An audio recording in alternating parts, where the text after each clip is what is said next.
Good evening, everyone. Welcome to Faith and Global Engagement, and it's great to see all of you here at another one of our MacDonald Agape Distinguished Lectures. And today, the topic is Christianity, the Chinese way. Is there a distinctive Chinese contribution to Christianity? Now, not only is this the topic for today, the Chinese way, but the lecture is also going to be done the Chinese way, because we have two very distinct people. It's going to have a yin-yang kind of lecture. That's the idea today. They're going to be very different, but they're going to harmonize beautifully together. At least that is the plan, right? So yin and yang. So we have two speakers. One is called, Peng Yin, actually, and the other is Chloë. No, Chloë Starr, actually, Chloë Starr. But Chloë, you should consider changing your name to Yang. I think it'd be good, Yin Yang. So actually, Chloë, I met Chloë about 10 years ago. She doesn't remember this, but I was at a meeting at Yale, and I met Chloë. And that was the time when we were just beginning Faith and Global Engagement. And I said, I'm doing this thing in Hong Kong U called Faith and Global Engagement. And she gave me one of those Chloë Starr quizzical looks. And she said, but Daniel, you're not even a theologian, and you don't even speak Chinese, which is absolutely true. And so I feel really bad about this. So today, to make up for my lack, to sort of appease my great sins of omission, I'm very glad to be able to invite Chloë, who is a theologian, who can speak Chinese, to speak on Chinese Christianity. So I'm delighted you're here, because I feel that you're kind of atoning for my intellectual transgression. So thank you, Chloë, for being here. Chloë is a professor of Asian Christianity and theology at Yale Divinity School. She's a fantastic theologian, and she's well known particularly for working on the intersection between theology and Chinese literature. And you hear a little bit about that today. Now, the other speaker I've also known for a while, Peng Yin, because he was actually here at Hong Kong U quite a few years ago now. At that time, he was a brilliant student. And he was about to head off to Harvard to pursue his PhD. And many years later, having finished his PhD and done amazing other stuff, he's now not only a brilliant student, but an absolutely brilliant scholar. And he does many different things. But what you'll hear him on today is his expertise in the relationship between Chinese thought and Christian theology. Just to maybe indicate how brilliant Peng Yin is, I should say that, it's very difficult to get jobs now, academic jobs. It's really difficult. So when he was on the market last year, there were basically only 2 jobs available in his field. And you know what? He got both of them. So he had the luxury of having to decide which one to go for. And he went for Boston University, where he is the assistant professor in ethics at the School of Theology there. So absolutely brilliant. I also learned today that he actually studied under Chloë at Yale in the master's. So that's also a nice connection. That's also a kind of Chinese way, right, where we have these wonderful relationships that go back. So without further ado, we should really begin our yin-yang lecture. So please join me in welcoming Peng Yin and Chloë Starr.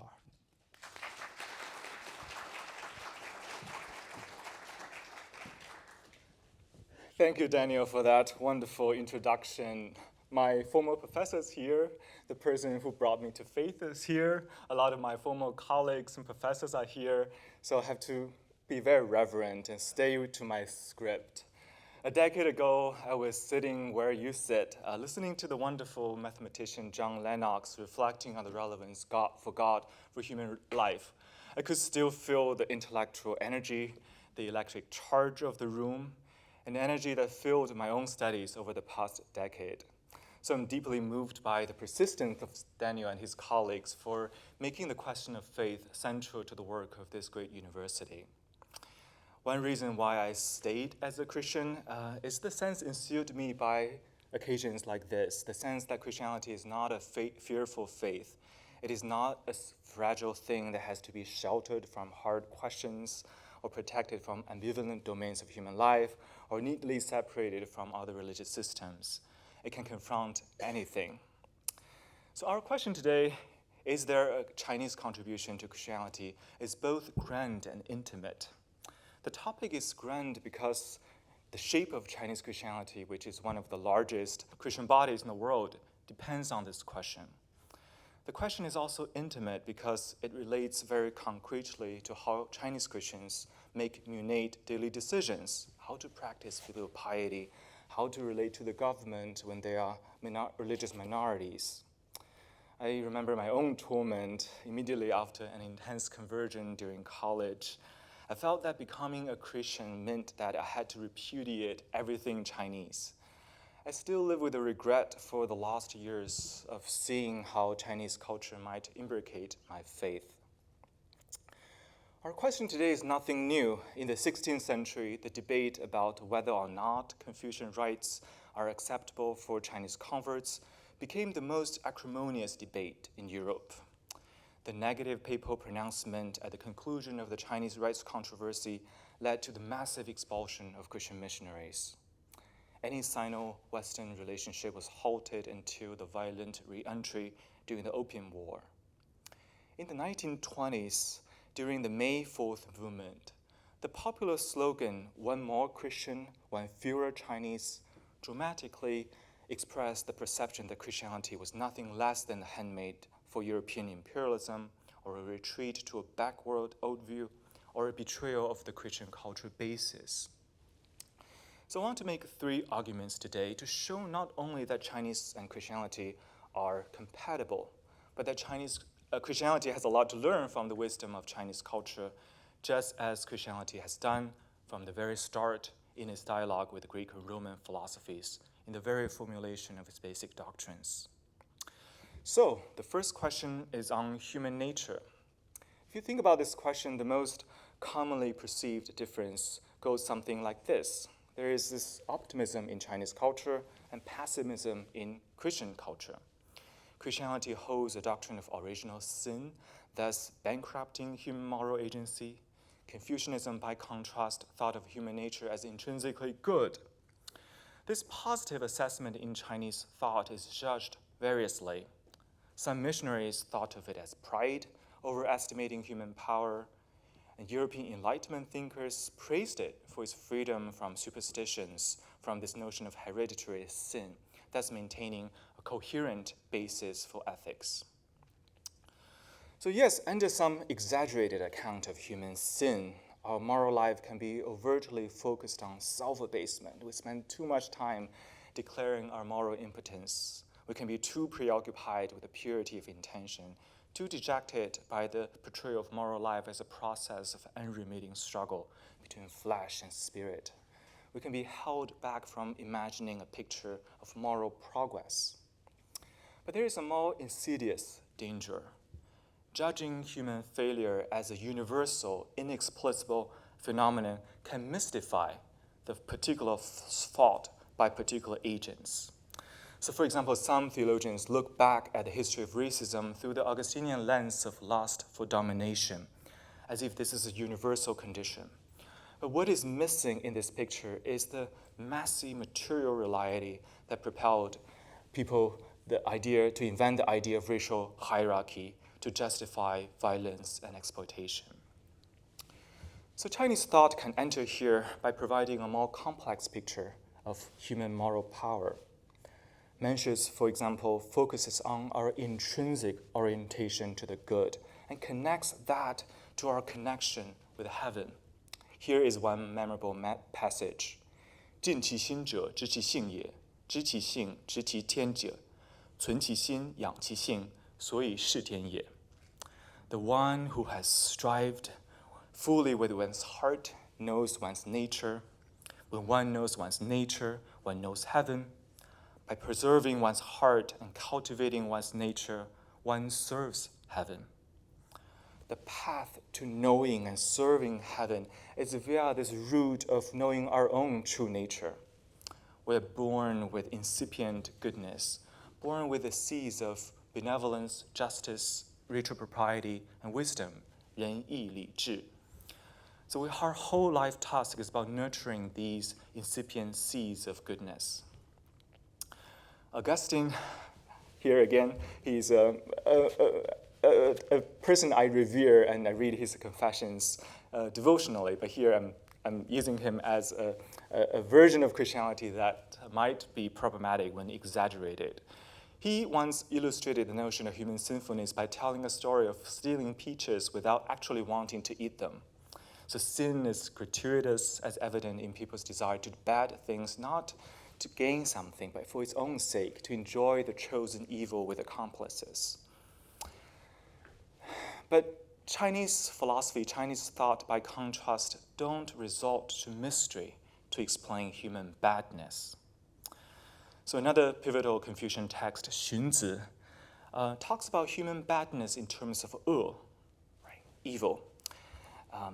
This is simply the uncultivated state of where we are, turbid, unrefined, cross, tossed back and forth by external stimuli. This description sharpens the urgency of pruning our character from the very early age of our lives, and is no less serious than the Augustinian picture. We can forfeiture our humanity if we fail to cultivate ourselves. So this Confucian account of human nature can throw into sharp relief of what is already latent in Christianity. Christians believe that humans, however strayed from their Creator, always retains the image of God. The good is primary, evil is derivative. Our nature is wounded but not destroyed. We require grace as medicine, and yet the good is always sovereign. A second incompatibility thesis is that Chinese and Christian thought have different approaches to the question, how do we become good? There is a simple binary. Christianity focuses on grace, divine aid, humility, sacramental efficacy. Becoming good must begin with renouncing one's past, acknowledging one's dependence on grace, and making a complete turn. Chinese philosophy, on the other hand, emphasizes on self-cultivation, social formation, ritual performance. Becoming good is simply a matter of growing organically from what is intrinsic to who you are. Western evaluation of this difference is, again, very various. It is easily perceived as pejoratively as works righteousness, or positively as affirming human moral potential. Many Christian understandings of the path to goodness have appealed to Augustine's Confessions. While this image of conversion and turning to God has powerfully reformed many people in dire situations, I want to suggest there is an accompanying loss.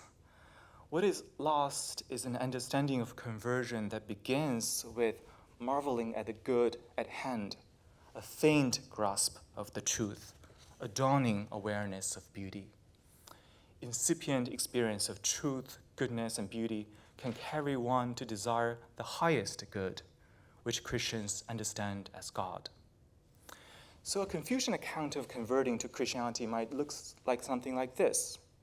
The path to goodness is about overcoming oneself, the notion of 克己, to be moved by the narrow concerns over just oneself. We strive towards a moral state of not becoming happy or sad on external things or one's fortune, this idea of 不以物喜,不以己悲. We gradually broaden our concern to all under heaven. Our concern for the welfare of all might lead us to approach the God who both planted that desire for universal good and sustains its pursuit. For Christians, sacraments is very important medicine to reform the human beings. Yet if you studied Christian theology, much ink has been spilled on questions like, what is making it effective? The quality of the ritual participant or the actual performance of it? What happens during the ritual? Is it something symbolic or there is something real changing? Who takes charge, human agency or divine agency? The Confucian account of ritual can throw some light on the moral significance of Christian sacraments. So first, ritual in the Confucian tradition is understood very broadly, from daily etiquette to the grandest national ceremonies. Second, as Confucius says in the Analects, I transmit, I don't innovate. Ritual relies on a tradition of transmission, not out of uncritical obedience, but out of a desire, a respect for accumulated wisdom, a tradition of ongoing debate. Third, ritual in this Confucian tradition works by repetition, by habituation, focusing on both the external act but also the internal state. This process recognizes that we all start practicing the good for less than perfect reasons, out of a desire to please our teachers and parents, with a struggle and reluctance. But this process will slowly, imperceptibly transform from unthinking conformity to a more settled character. This conception of ritual can elucidate how Christian sacraments are in fact moral formations. In the Eucharist, the Christian sees the depth of Christ's love for humanity, beholding the beauty of his courage and faithfulness to the divine mission unto death, grasping that the most precious food in our life is not given through competition, but as a sheer gift. Eucharist is a gift specifically designed for our embodied human beings. We are led to God through visible signs. Even our own character is a matter of gift from family, teachers, society, and ultimately from God. The final comparison between Christianity and Chinese philosophy is this question of human transcendence. Again, there is a crude binary. Chinese thought is oriented to the goods of this world. Christianity is focused on the goods of the next world. The kingdom of God is a transcendent realm to be realized in the future. This disagreement is pretty momentous concerning the ultimate goal of human life, becoming a sage or becoming union with God. Is it a self-contained, immanent fulfillment or eccentric, aesthetic bliss? Christian hope for the future has indeed been interpreted as a kind of perpetual deferral, imagining a future beyond the historical plane, therefore not open to view, not falsifiable. This outlook can easily strip of the world of its materiality and historicity. The world can appear to be simply illusory or hopelessly distorted by sin without any potential for incremental change. Apart from this danger, historically, the claims that Chinese thought or indigenous peoples lack transcendence has also been humanly disastrous. Right? The idea has led some European missionaries to assume that indigenous peoples lacked religion, or only have an idolatrous form of religion, or had no capacity for abstract thought, no language for describing divinity. All these presumed defects in language, thought, and habits meant that they need the guardianship from Europeans, the refusal of which amounted to a justification for colonial conquest, forced conversion, and compelled rejection of one's own culture. Chinese thought can help us dispel these hasty judgments. It can enable an expanded sense of transcendence, right? It doesn't have to be about a world, a future of another world. It can be less familiar, less recognizable, but it's still a form of transcendence. So history is one place transcendence is thought about in Chinese philosophy and history. For Confucians, whose whole life is premised on a moral project, one undeniable fact about the world is that the good is always frustrated, and there is no talk of an otherworldly compensation. Given this tension, the figure of tragic heroes receive a pride of place, amounting to a venerable genealogy. Anyone can insert themselves in this long genealogy, placing oneself in simultaneity with past sages, instructed by the writing they leave behind.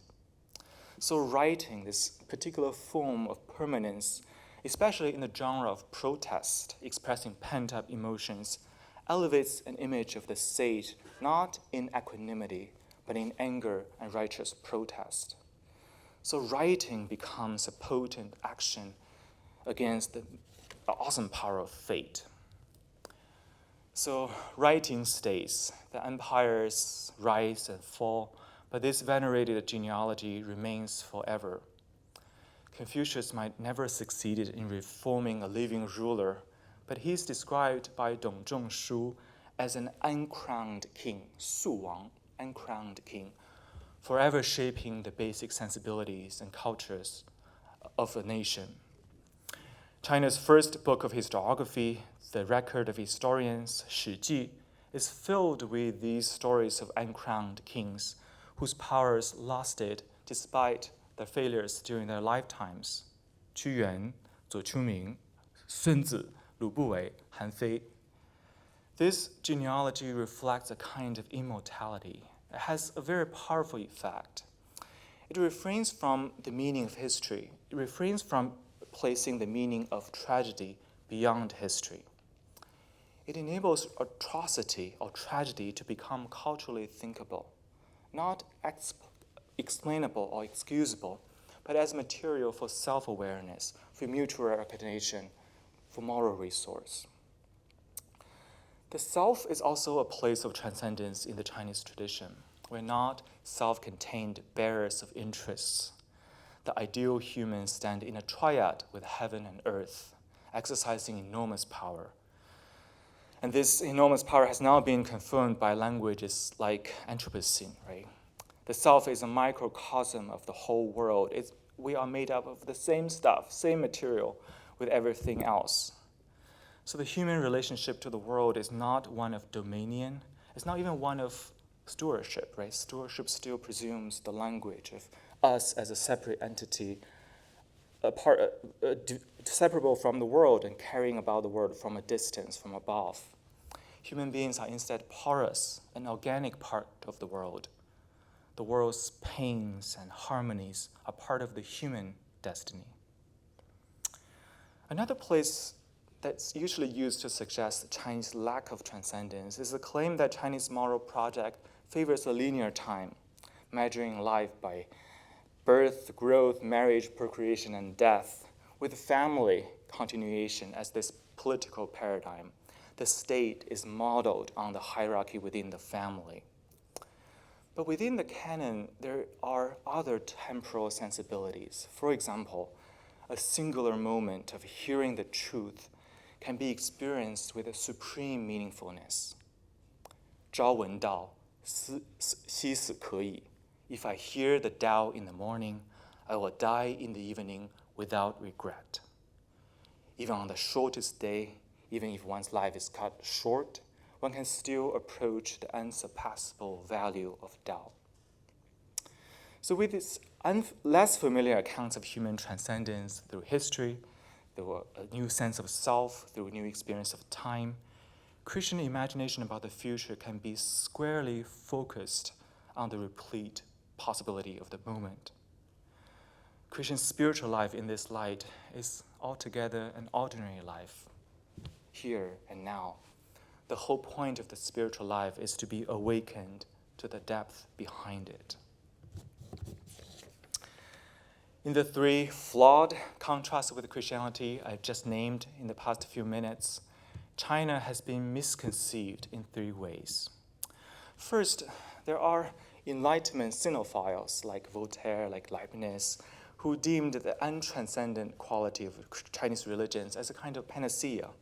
They dreamed up an idealized Confucianism and took its lack of dogma or sectarianism as a prototype for their own emergent notions of deism, as if Confucianism is this perfect antidote to the bloody wars of religion. The second distortion, the second misrecognition is from Hegel. He conceived Chinese thought due to its focus on the external ritual as simply a previous stage of development, because for him, internal cultivation is paramount. Right?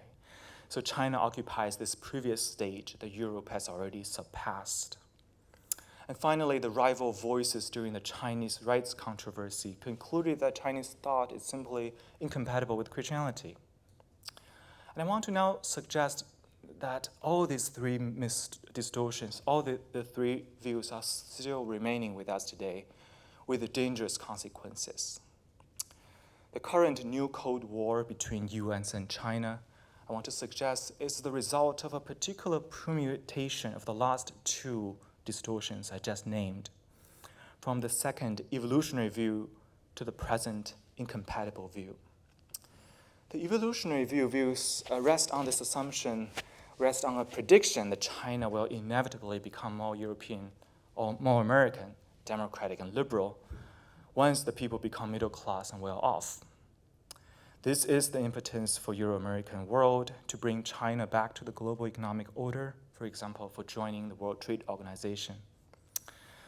According to the third incompatible view, the tension between China and the US are now couched in increasingly religious terms. It is a war between atheistic, authoritarian China versus Christian and democratic America. But what gets lost in this discourse is any sense of the internal complexity, internal ambivalence, internal currents and countercurrents from each side.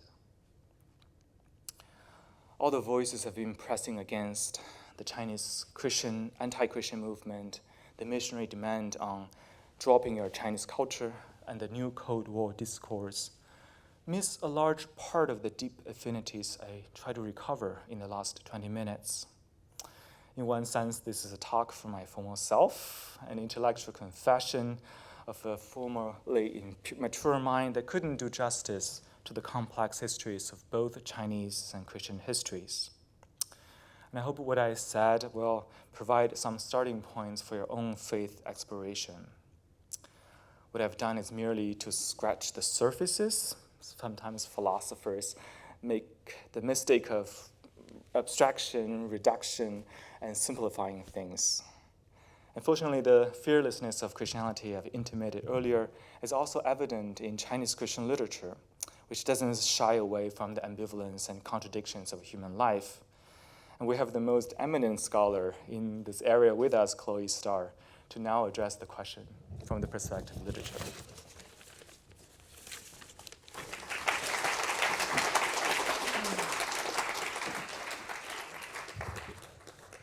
Thank you very much to Peng for that tour de force of philosophical reasoning. I was just having a conversation this weekend on the train on the way to Shanghai with a Christian student from Hong Kong who thought that original sin governed every aspect of our entire being, so it shows just how relevant the work is. Now that Professor Yin has outlined some theoretical questions and some philosophical sticking points between traditional Chinese and so-called Western cultures, it falls to me to give some worked examples.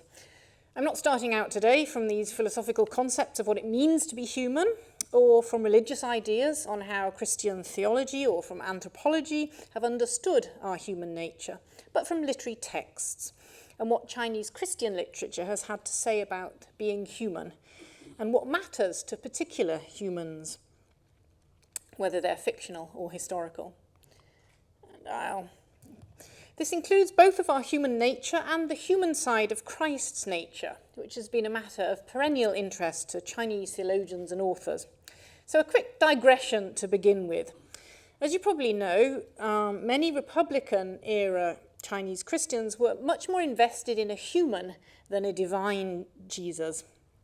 And this is important to us because how you read Jesus' divine nature affects how you read his human aspect, and so the possibilities for us as humans. So I'm just looking at 3 examples. The first example is from Lucian. He draws directly on Mark's Gospel for his prose poem Revenge 2, but has a distinctly non-divine Jesus. And he's using the figure of Jesus in this poem for his own purposes, to examine the nature of suffering and scapegoating in particular, and to criticize bystanders and those not politically involved in the struggle for China. As you can see, the first line opens with the delusion of Jesus, who thinks he's the Son of God, or at least an agnosticism about that claim. And the prose poem focuses on the pain that Jesus feels. I've just extracted the central one, I think, talks about the pain there. And his inner response, including a certain satisfaction at what people are doing to him.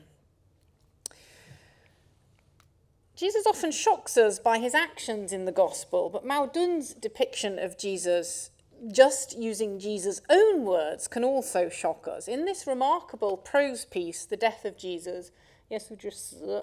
oh, wrong one. How did that happen? Oh, well, I'll come back to that. Mao Dun is basically just stringing together verses from the Bible. He's taken from all the parts where Jesus is excoriating people, shouting at Pharisees, shouting at Sadducees, complaining, cursing, and he creates a completely different portrayal of Jesus than the usual one we get if we're reading the Gospels. But he is literally just taking sentences from the Gospels to create this new piece of work. And we get this different portrayal, as Liang Gong says, bids farewell to Messiah, Saviour or miracle worker. He's also making political important points about the Kuomintang or the Japanese at the time. So I think I now have to go back. Yeah. Even a more overtly Christian text like Zhao Zitun's Life of Jesus is in keeping with its era, a nationalistic, naturalistic, scientific worldview, and it treads a very fine line between Jesus' divinity and his full humanity.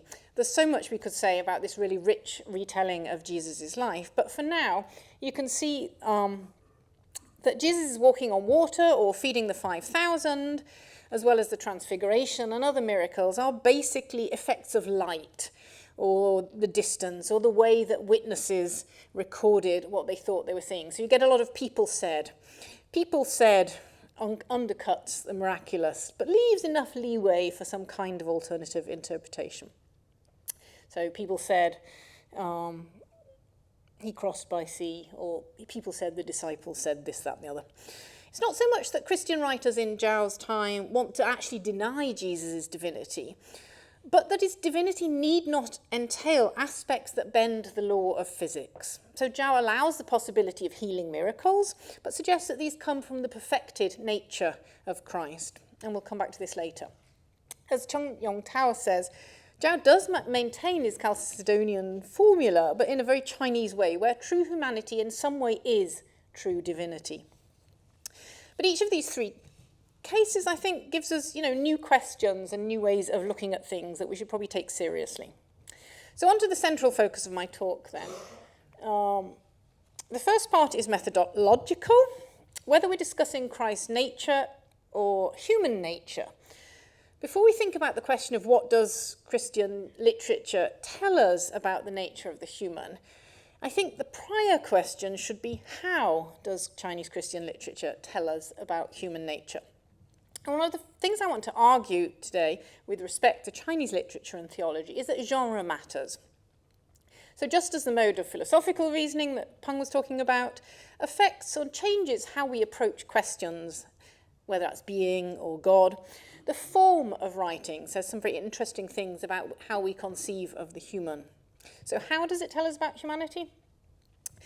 Three things I think are worth looking at: the complexity that we get from the depiction of the human in Chinese literature, coming out of a genre complexity and multiple texts being inserted into a novel text, say. So you get these textual layering, multi-genre texts, and these suggest that humans can't be encapsulated in neat narrative frames. We're contradictory, multifactorial, this palimpsest of being human.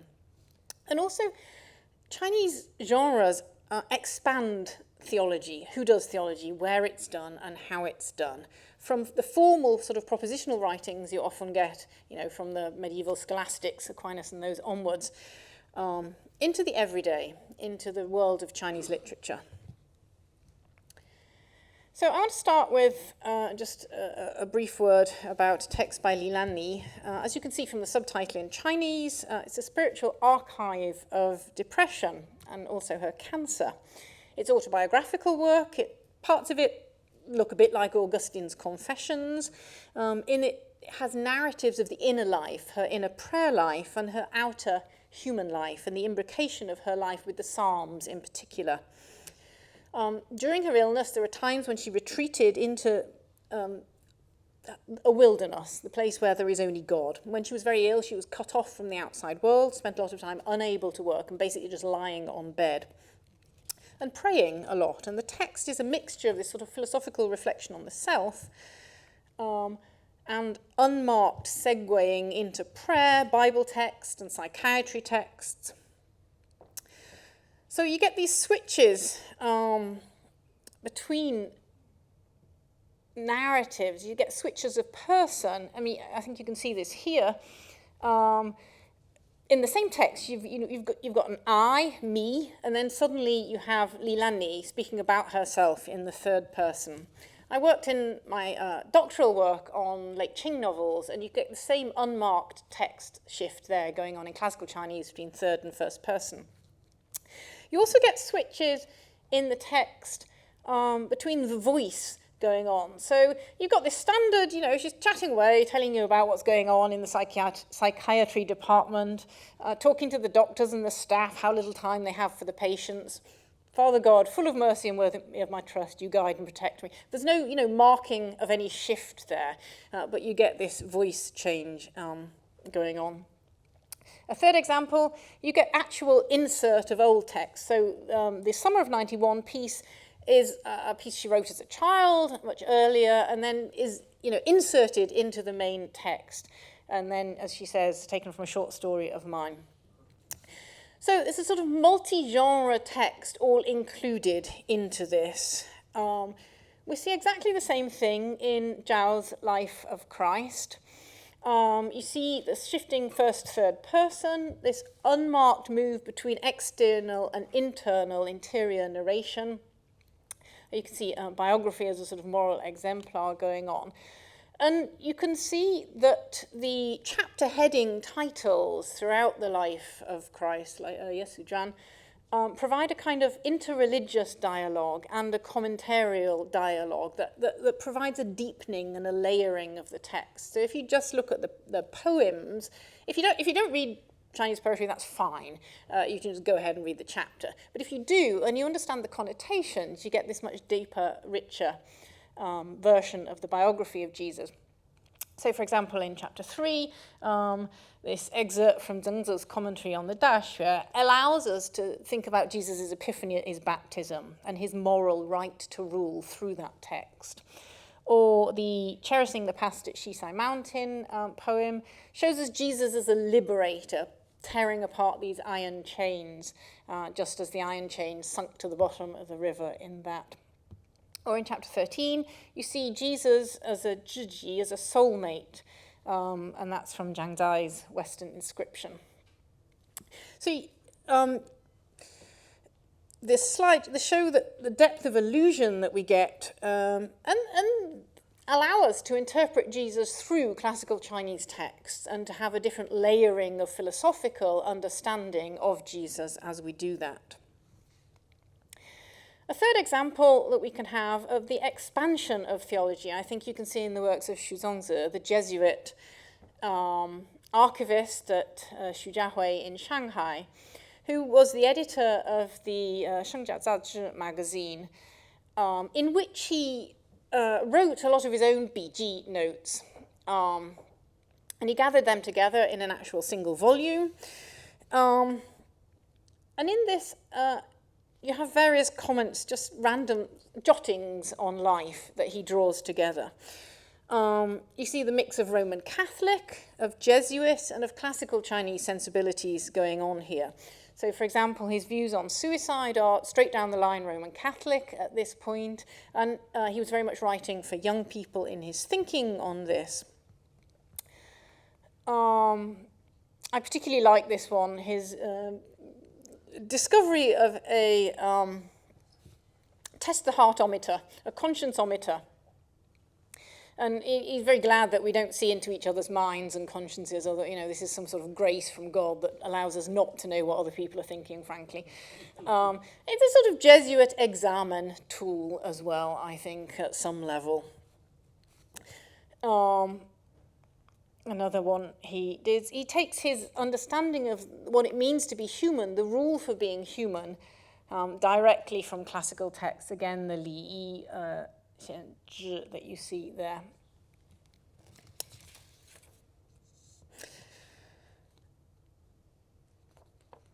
So you see some of the complexity of being human and coming out of the BG and the different forms of writing. So the expansion of styles of writing and where we do and how we do theology that you can see there.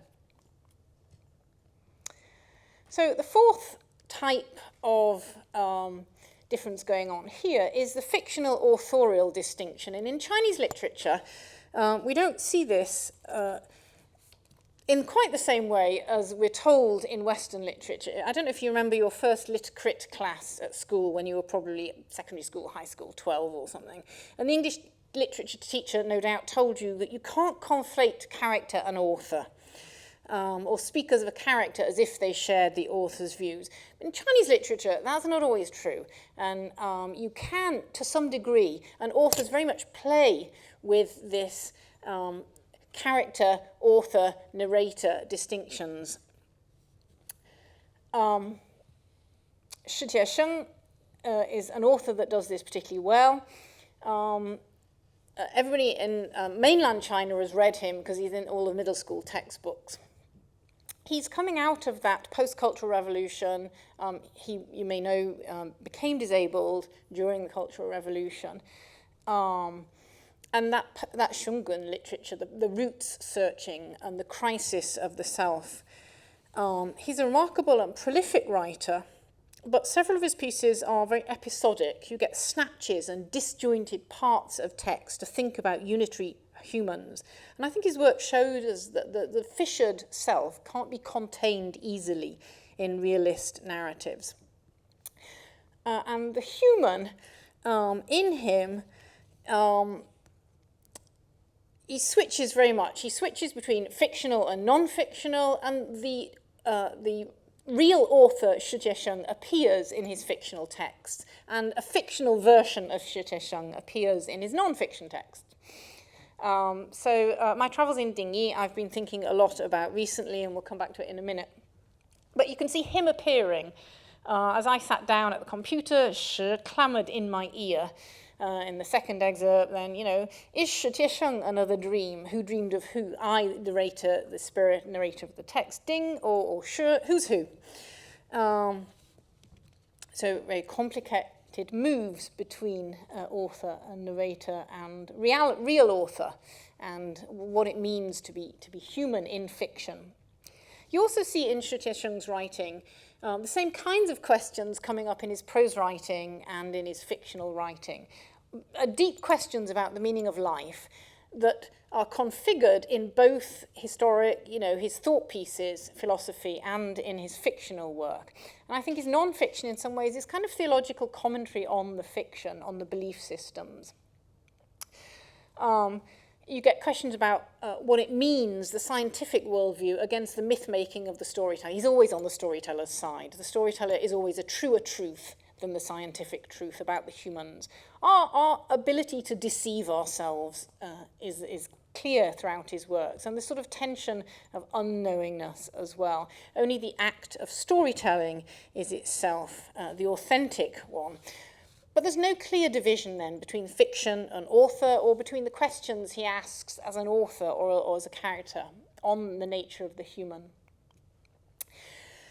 So that was the first part of the talk. Second part of the talk then is not the how, but the what. And I want to think about, I'm fairly confident that when writers say critical things about the nature of the human, that how they write matters critically, but the sorts of things they say, I think we could discuss any number of themes of the particularities of what it means to be human in Chinese Christian literature. So I've chosen three. I think they're fairly arbitrary, but I've chosen them because they aren't always immediately evident in non-Chinese societies. So three important facets of the human that emerge in Chinese literature. The first is network, the fact that we are a human in relationship, we're a human in the world. So the starting point for the human in Chinese thinking has traditionally not been the autonomous individual of so much Western thought, but this individual within social and political network, in family and society, an individual between generations, in a metaphysical relationship with past and future members of the human race. And often when we think about the translation of terms like human nature between English and Chinese, these mask very different understandings, as I'm sure all the philosophers among you know. And this was made much more complex in the 20th century, as Roger Ames has reminded us, when with Western curricula and educational institutions ensured that Chinese philosophy, Chinese was always relentlessly theorized through the filter of Western philosophical assumptions.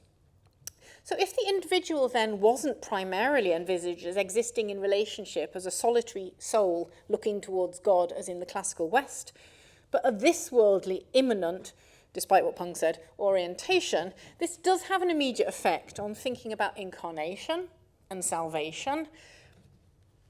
And I'm going to give examples for each of these three. I want to take for the notion of network Su Xuelin, a Roman Catholic writer who in the early 1920s, 30s studied abroad in France.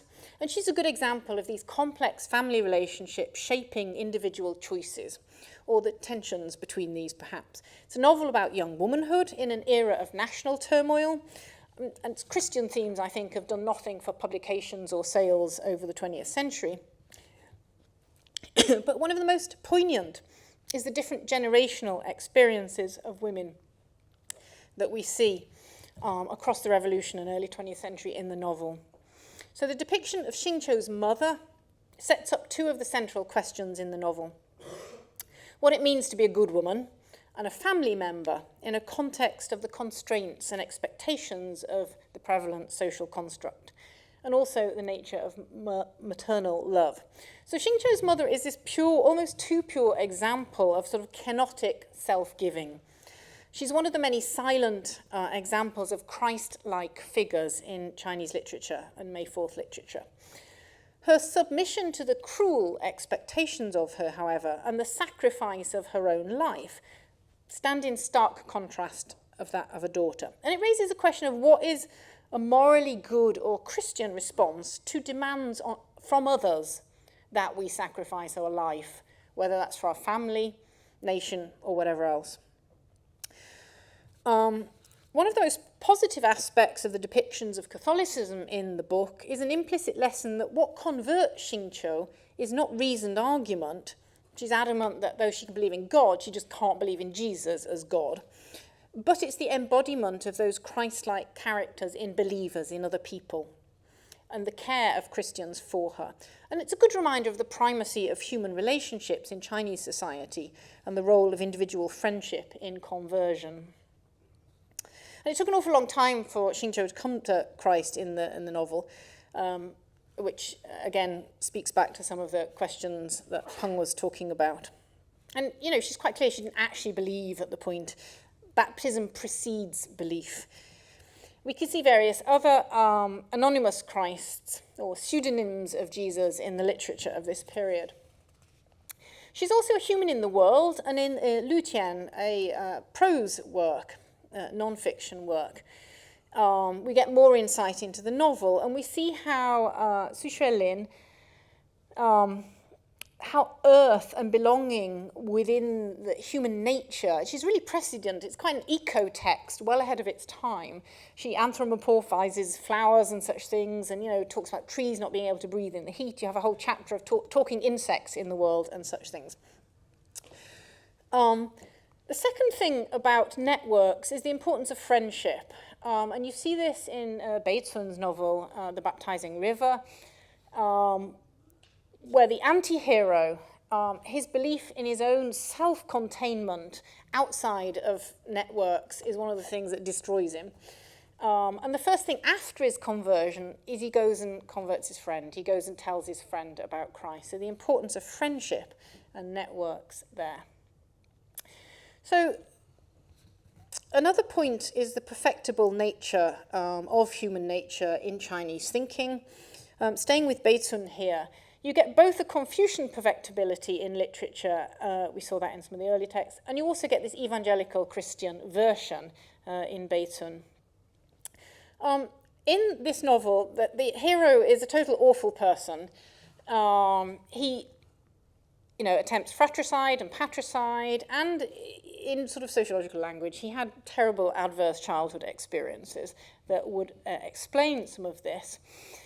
He violates all 10 commandments, and the first half of the novel is basically pleasurable living, and the second half of the novel is, oh my goodness, what am I doing with my life, and where do I go?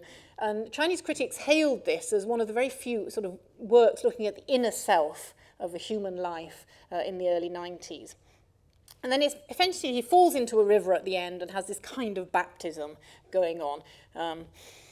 But Bateson uses lives as characters as witness. He has this new model of a character. But one of the problems is you have this totally unrealistic sudden conversion. It's Bateson's first novel after his own conversion. And there's this really like thick seam where he's trying to give a Christian version to his readers and authors. He's much better in his later work. But in this one, you have this totally unrealistic, rapid conversion that doesn't really work and doesn't really speak to the truth of human nature.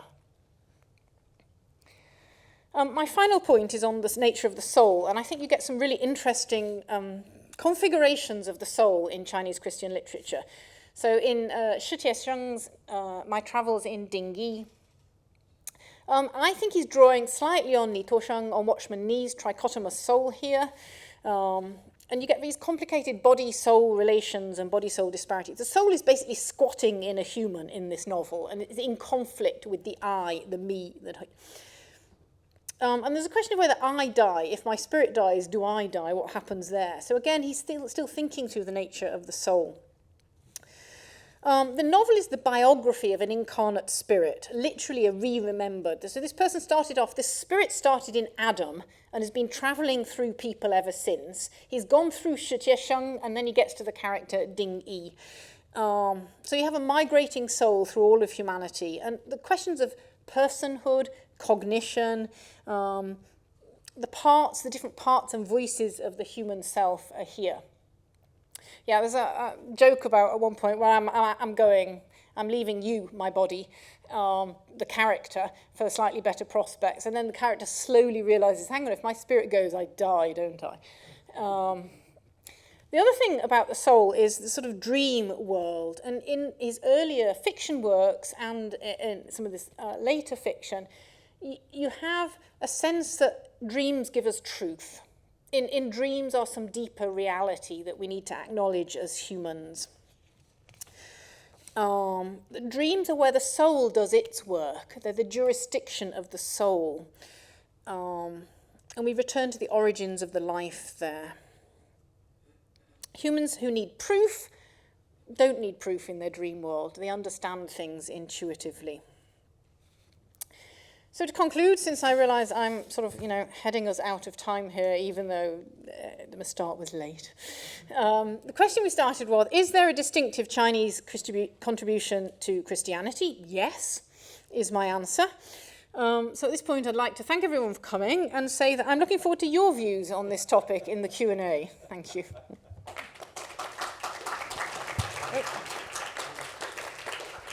Thank you so much. Maybe we can come take a seat here in the middle. I like the answer. Yes, it's good. Have a seat.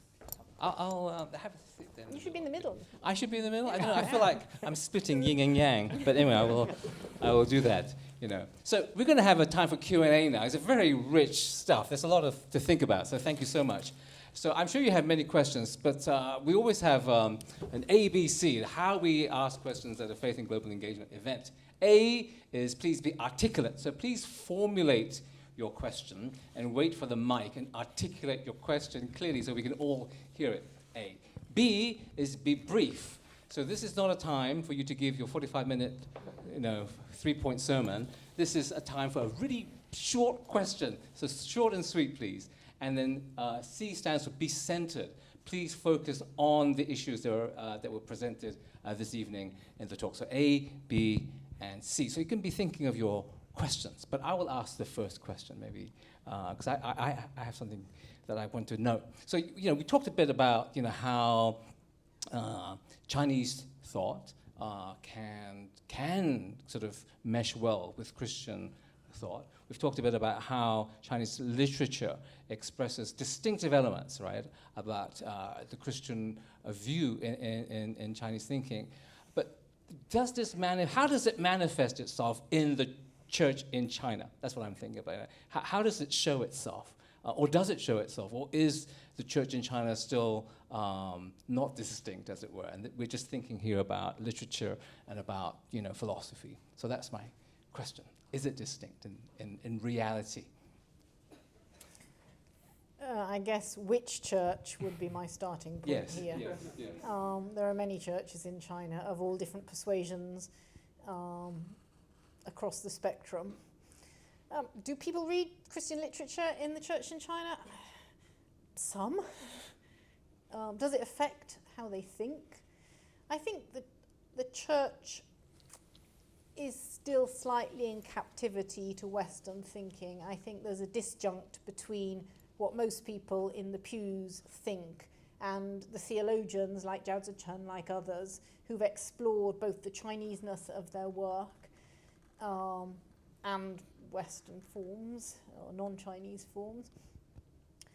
I think there are distinct, very distinct. You started, I think the music you played came from Yes. Canaan hymns. Canaan hymns. Canaan hymns I would give as a perfect example of very Chinese expression and thinking within the contemporary church. So whether it's coming out of literature or not, it might be coming out of other streams, but it's present. Right. But I mean, because last week we had Jennifer Lynn sharing about her family. Of course, her family is on one side Anglican, so as European as it can be in one sense in China. Anglican's global. Right. Okay. And then about Watchman Nee, all right, which is much more sort of grassroots based. So I'm just thinking, is there, if you're thinking about Watchman Nee, would that be more intrinsic? He came out of Anglicanism.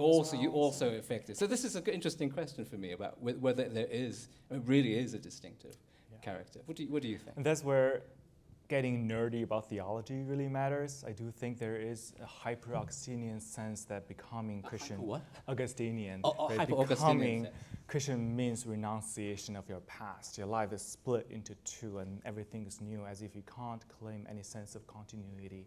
And that notion can be quite, so this sense that the Christianity I embrace is the one that's handed over to me by a religious figure, which by virtue of historical complexity has been quite Western. So that's one part that I'm less pessimistic in terms of the actual concreteness, but a lot of concrete expressions such as love feast, fellowship, small house groups, cell groups. These are exactly the Chinese notions of dependency, community, interrelationship that Chloe was just talking about. And that for me is the other very happy place for me to look at is the notion of Chinese Christian intellectuals, right? These are the well-versed Confucians who read the texts very carefully, struggled with it word by word, formed in both traditions and feeling themselves beholden to both traditions and not flinching when it comes to actual tensions, when it comes to actual decisions you have to make. And those intellectual Chinese Christians are someone I would count as my exemplars. Right. I mean, it seems to me in the talk that you're making that there was a case made for a Christian thinking that was much more creaturely, much more related to nature, because these are some very important questions right now with concepts of the Anthropocene, but also the idea of relationships and family and this worldliness of the kingdom of God being really important. I mean, as a distinctive contribution. Anyway, are there questions? Yes, there are questions. One, two, let's have both of them. So there's one here, and there's, could you leave your hand up? Is that you? Yes, and there's one here. We'll hear both of them first, and then we'll answer. Hello, Dr. Yin. I noticed you studied Thomas Aquinas in your doctoral studies. I'm actually one of the few Protestant theologians who kind of studied Thomas Aquinas in Hong Kong. And you also talk about the perfectibility of human being. So the talk about virtue in medieval theology, in Thomas Aquinas, for example, is one way to talk about the perfectibility of human beings. And of course, Chinese talk about virtue too, 德性, So my question is this, do you see any dialogue, any similarity, or maybe there's some major difference between virtue in Thomas Aquinas and 德性, virtue in the Confucius thinking or Chinese thinking? Thank you. That's one question. Thank you. A theological one. So perfectibility, Aquinas, and Chinese thought. And both of you talked about perfectibility. Yeah, I'm going to leave that one. You're going to leave that one to, okay. And there was another question over there, Hi. yes. So first, wanted to say thank you so much for your sharing. And Dr. Starr, I want to mention that your book, Chinese Theology, is already in our Hong Kong City Hall Library. So I'm very glad to finally hear your sharing today. I'm not a theologian, not academic. I just have a very practical question. I came to this talk today because related to what was mentioned about human nature, original sin, versus the really having like the Chinese way of moral progress. I find it difficult to understand how to evangelize to Chinese people when you have to base everything on original sin. And I was actually trying to explore what is the better way, you know, culturally sensitive and applicable, practical way to preach the gospel. So that's what my question is, what is your view? What really need to be a better route for mission work, the Chinese way? Thank you. So 2 questions, one on perfectibility and the other one on something not so perfect, sin, as it were. So I don't know, do you want to begin? Thank you for noticing my Thomas Aquinas nerdiness. That's actually the exact topic to my first book, and the answer is an emphatic yes. Because for Aquinas and Chinese philosophers, the problem of the human project is that your desire is not too much, it's too little, right? You're too satisfied with what's at hand. You're too easily resting with the things you have in this life.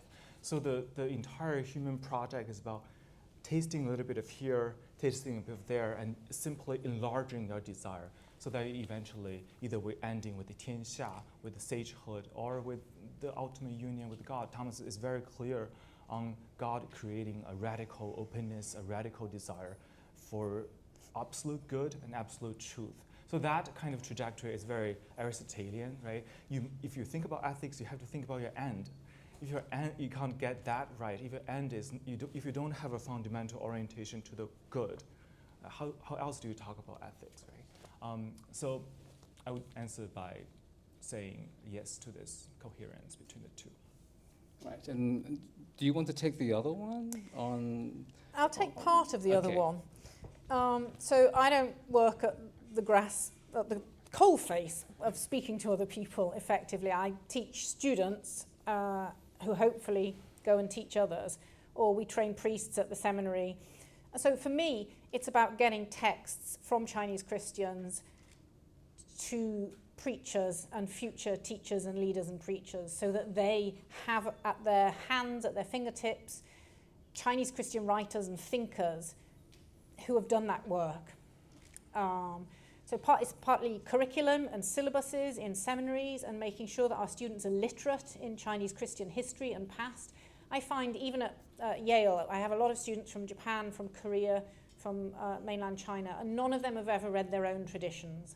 They all come having read Barth, Aquinas, the rest of it, and they're totally illiterate. They've never read, even major figures like Francis Wei Zhuomin, or Zhao Zichen, other people, Chinese thinkers. So for me, in the work I do, I'm afraid it doesn't answer your question, but hopefully at some point, the more that we can get Chinese theology mainstreamed in all, not just in China, but elsewhere in the world, on theology syllabuses, and part of this discourse, and enable the writers and the thinkers and the people we've been speaking about today, their works to be read and to be known, then hopefully the next generation of theology students, I mean, that's true here, in some places, not everywhere, can understand better their own cultures and can do that dialogue work, and then can go out and preach and think and help others to do that work. So I'm sorry I can't answer your question, but I'm hoping that the work we do and this kind of work will enable that for those who do speak good local dialects and teach people. And you mentioned about, sin, Augustine and sin, and then Confucian and the good. I think that's the question that's kind of also addressed to you. I think just personally, my own conversion story is about loving finite, human, fragile bodies and beings, and thinking that this cannot be all of it, right? Our finite expressions really cannot contain itself. It seems to be bursting out in a search for infinitude. And so that, I think, it is a powerful way to think about the ultimate good. But I want to give a little defense about sin, in the sense that if you do look at the world, that seems to be quite paramount, and the lack of language of sinfulness in Chinese political philosophy has been problematic, right? This notion that if you have this benevolent sage king, kingly ru, wang zhi, as the existence of the singular parental benevolent person can serve as a highly ideological tool for the people to be uncritical about the prevailing regimes. So I think Christianity has something to say about being critical about the world. What do we have? There's something fundamentally problematic in the world, and we'll have to be constantly vigilant about the systematic structures. And I think that can be a very attractive way of life as well. Other questions? There's a question there and a question there. Let's take those two. So one from Pauline and one also from the gentleman in the back. Hi, thank you for the talk. I just want to, I'm no Chinese scholar, by the way, but I think that isn't the Confucian tradition and the interpretation of the nature of humans a bit more nuanced than just simply good? Because Xunzi is kind of the other, kind of thinking that very aware of the sort of evil in human beings, and any kind of showing of kindness is supposed to be kind of a contrived thing, right? So I'm just thinking, I guess maybe because one side won, sort of, I'm told, because of the first emperor being a supporter and so on and so forth, that side became squashed. But is the actual Confucian, view of humanity really, only benevolence? Just your comments on that. Thank you. So the question of human nature and about sin, I guess. Yes. Okay, it's a question for Chloe. Good to see you, Chloe, here. So a lot of May 4th writers like Lu Xun and Mao Dun are very passionate about writing or rewriting the image of Jesus in their novels or prose. And I just got a question for Lu Xun's Revenge. Of course, Lu Xun tries to associate or compare himself with Jesus in the image of a revolutionary or even a martyr, right? So the question is, what does revenge means for Jesus himself and also for Lu Xun in that particular piece? And Lu Xun also said that, in the piece also said that he's deserted by God, right, on the cross. So for Lu Xun, what does it mean to be deserted by God? Yeah, thank you.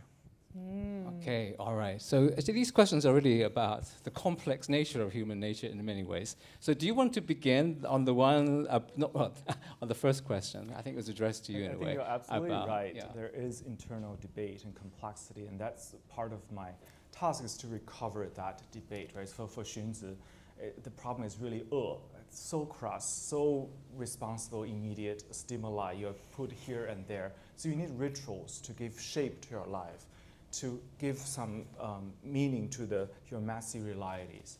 And the debate is really interesting because it's not simply something that's not visible. The problem is actually, if you believe human beings are fundamentally evil, then any persuasion to the good becomes a kind of mutilation, right?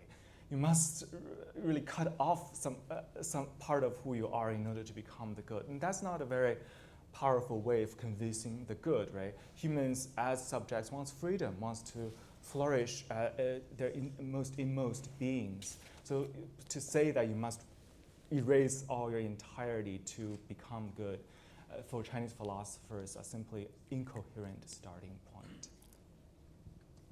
Right. So in a way, you're saying that actually, that sort of stereotype version that Chinese thought doesn't really have. They do on a of very practical level. Yeah. For example, if you read courtly designs for political relationship, the remonstrative relationship, right? Ministers have a duty to remonstrate, to criticize the emperor, for the ruler.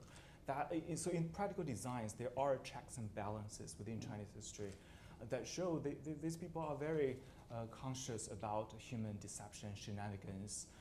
They know that you can practice the ritual without truly being reformed, and therefore you need, in your selections, you have to do multiple routes, right? So I think Chinese philosophy or Chinese government are very practical. They know the possible deceptions hiding behind the grandiose statements. Right, and it's a sort of salvation by rights, is it? By sort of as we're practicing things until you get it perfected. you organically become All right. your practice. Yeah. Okay. A more specific question on a Yeah, particular. very specific. So I have a 15,000-word essay on this poem that will come out in my book on the life of Christ in Chinese literature when it's finished. Revenge, I think you need to read Revenge 2 in conjunction with Revenge 1. I think what he's doing with the biblical text there is really interesting. I think he misreads the phrase Son of God. I don't really see Lu Xun as thinking of himself on the cross in this. We can maybe argue that at some point. But I do think the narrative of suffering and what it means to sacrifice yourself on the cross is important. Christ's revenge on the Israeli people, I think that's so open question, multivalent, as to what Lu Xun meant there. I'd be really interested to have a conversation with you at what you think at some point. Thanks. I think it's, when we're looking at this kind of literature, is it a particular thing that Chinese authors do? They sort of really identify with Christ and try to work their lives, that they're thinking through the figure of Christ. I think they're certainly using the figure of Christ to talk about all sorts of things, many of them political, many of them about what we should be doing as a nation. I just find it fascinating that so many secular writers choose to really go into a lot of depth about Jesus. Lu Xun had read a load of Polish authors, there were a load of Eastern European authors on this, and he thinks about figures like Job. Christ is a major figure, but a lot of old Hebrew Bible figures also suffering are keys to how people are working through the times in the 1910s and 20s at this point. So I think they're just using the figure to say things and to explore kind of suffering, national imageries in really fascinating ways. Yeah, it's really fascinating because, in a way, it's not kind of doing theology, but at the same time, it's really kind of framing Christ in a particular way, let's put it that way, but also appropriating Christ in some ways as if it were a kind of Christian thing, right? It's a real experience of incarnational kind of... And drawing Christ into contemporary debate and into Chinese literature in ways that are unexpected and quite generative. It could be quite inspiring then, in a way. It might not be sound theology, as it were, but it's inspiring in the way Christ is having an effect, as it were, in the world. Absolutely, and of course this is immediately after the Hehebon of 1919. So without that translation, you wouldn't have the ubiquity of Christian reference in Chinese Christian literature of the period or in literature full stop. That's great. Other questions? There's one at the front there and one there. So two questions. There's one Sam and one person at the front. You continue your yin-yang double. Yeah, it's all yin-yang. So we're going to do this yin-yang way. Good job, audience. Yeah, this is good. This is good. Actually I have one question, actually two questions for Peng Yin and one actually for Two Chloë. questions for this one? And one actually these two questions might be related. One is actually this popular dualism actually you were talking about, whether that ignores actually internal diversity within both traditions. You were talking about actually the Chinese tradition actually is focused more on this world, whereas Christianity focuses on the life to come. But whether actually within the Hebrew Bible or within the biblical traditions itself, actually is quite a bit, this plurality actually in a sense. So whether this kind of broad, stroke actually comparison will, run the risk of, oversimplification. Another question has to do with the idea of evil or sin, whether actually within the Chinese tradition itself, whether that there is some kind of philosophical contemplation on this particular issue, whether that attribute everything actually to the issue of evil or sin, or has some kind of balance, as we already see actually in biblical tradition itself. There is an acknowledgement of that sin is not the root of all the sufferings in this world. For the question for Chloë actually is that whether it's so good to actually see that intellectual kind of reflection on biblical traditions actually taking on actually its own cultural roots. But at the same time, I just wonder whether this kind of intellectual actually development will have take the mainstream as well, Augustine and other, Western theologians, the kind of the impact they have on indigenous and grassroots, spirituality. Well, whether that remains the intellectual kind of rumination, whether that's. Thank you. Oh, I think there's a lot of questions. So we'll just do this one first, because you're both yin and yang, Sam. Okay, so do you want to absolutely. begin? I think you are. I was trying to play out the drama of crude comparisons as a way that both Chinese traditions and Christian traditions are being misread, right? So that was my main argumentative point. And you're absolutely right. There are very strong Christian traditions. The social gospel is one. Negative theology is another, talking about the coming of the kingdom. Is not something open to human eyes. It's not something we can trace with absolute certainty, because language, by definition, is finite. It's not sufficient to describe divine action in the world. So I think you're absolutely right about a very strong strand about the materiality of God's providence in the world and its invisibility. The question about evil in the Chinese tradition is also very fascinating. So as you know, in Thomas Aquinas, he would distinguish malum and pactum, right? Is the world simply out of deliberate sinfulness, or simply the human problem is one of finitude, right? We don't know enough. Our best desires get misfired.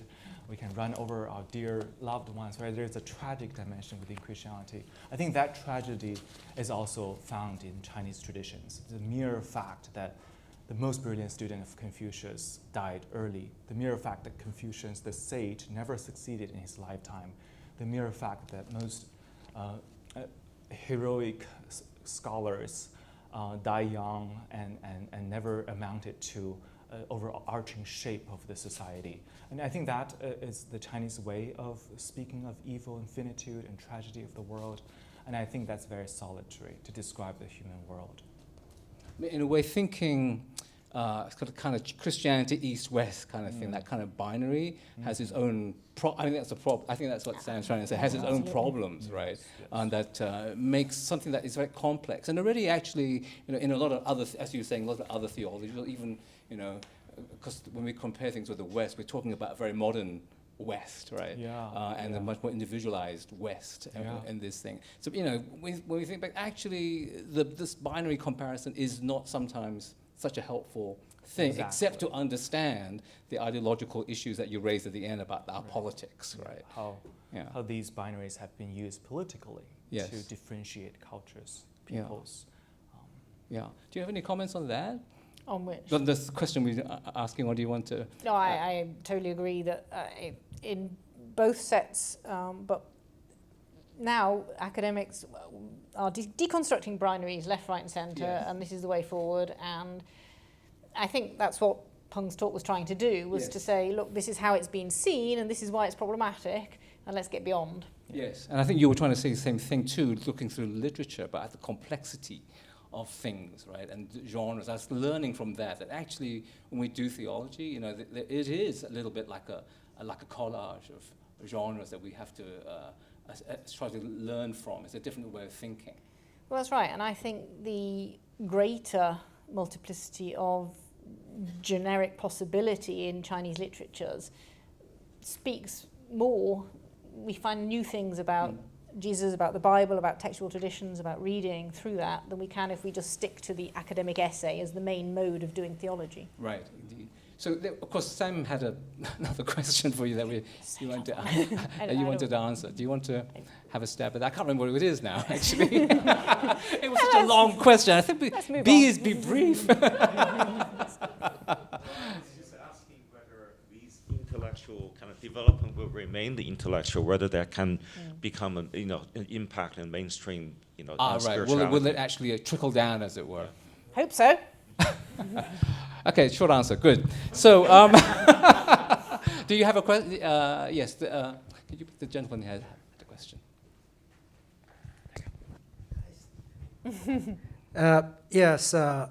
Sort of a question on the periphery in terms of the recent history of evangelization in China during the 1930s was when people were looking for a justification for why China should be evangelized. And people were trying to find a reason, like, well, that's Christianity is well and good, but what does it mean? What relevance does it have to Chinese historical development? Where is China in the history of the world in that sense? And then there came about in the 1930s the Back to Jerusalem movement during the first Great Revival, which accounted for a lot of the growth of Presbyterianism from Korea all the way to Taiwan. I myself am a product of Chinese Presbyterians in Philippines. And so the justification there was, yes, the gospel moved from Jerusalem westwards to Europe, eventually to North America, and then finally to China, and therefore the mission of the Chinese is to bring it all the way to Jerusalem.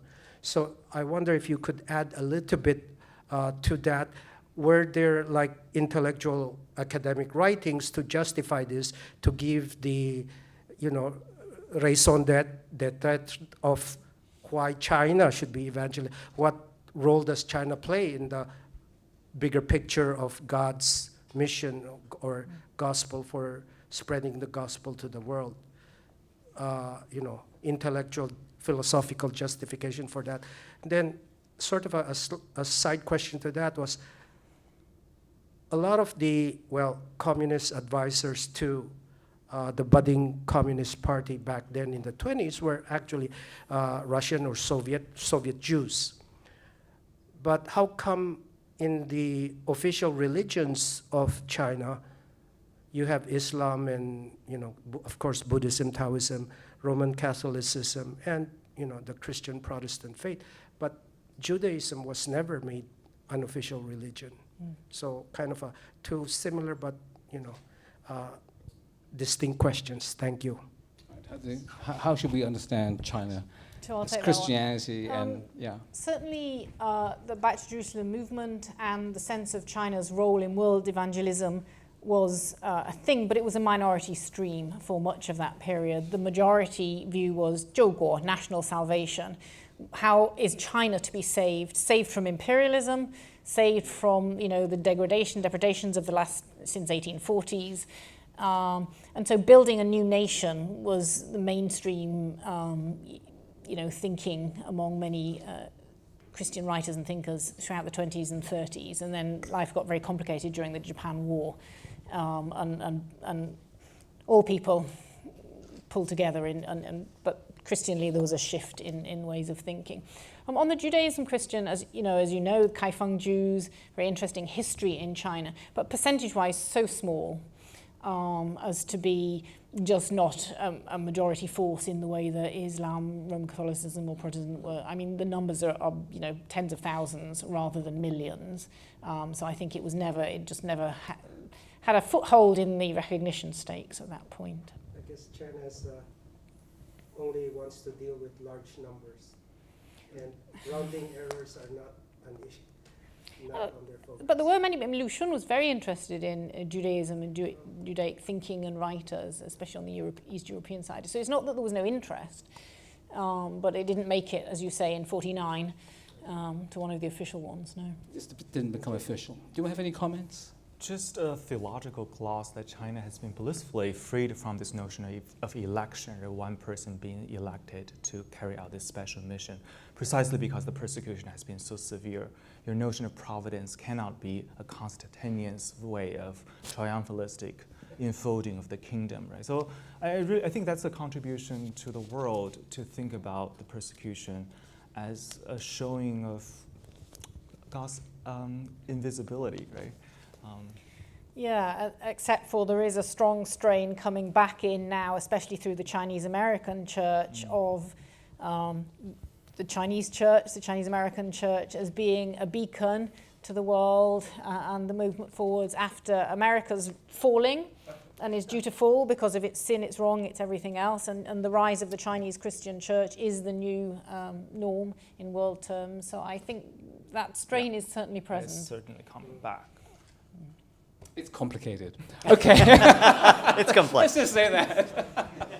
How are we doing? Oh, I think we're running out of time. Oh dear. So I'm going to stop now because we've had a great conversation and we have to have dinner. So because of that, I'm going to stop the conversation. But thank you so much, Chloe and Peng, for giving us stimulating talks and wonderful answers to questions. So please join me in thanking both our speakers. Thank you.